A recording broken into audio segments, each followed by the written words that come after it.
میگن خوشه از هر گوشه. اول و بر همتون سلامتی تمنا میکنم. سه جوره پاخویی است، یک جدا جمع میشن. باید یک قصه نقل کنن. یک منگیش میگه جوره ها من همه خانه عروسم در 5 متر جای رفتم و دیخینی آتش اومد 5 متر نخه پریدم زمین دزدم بروکم دارید خستم تنامو شپاندم پا خوی نیسته خستم رفتم. دویم منگیش میگه که واه این خوینه بده ما اونو مرسیدس مدید یا خه این آخه گیرستم در تنیس طالبه زدم سنی جوره هم گفتم پا خوی نیسته باید نو شما گیرم. سه منگیش گفته این کار برای شما خوینه. من هم پادز درم بودم ای بالا 2-3 آدم خمید.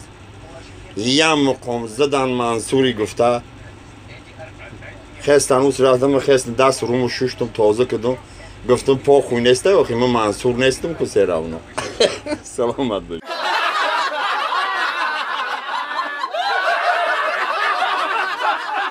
سلام علیکم برادرای عزیز. او شخصیتی که ما رو میشناسه با وی فقط خوشی زندگی رو تمنا میکنیم.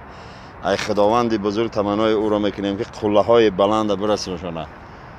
هر کی به ما بد کند بد زبدان میرسد، گرد نرسد زوری ما زوری خدا میرسد. خداوند در این ملک های غریبی تمام یار و برادرایی که نسبتی ما مهربانن بگذار خداوند نصیبشان مهربان باشه.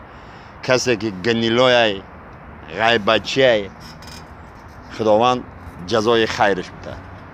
با سلام و درودی به پایان حاجی شیر محمد ای ملک غریبی. سلامت باشید.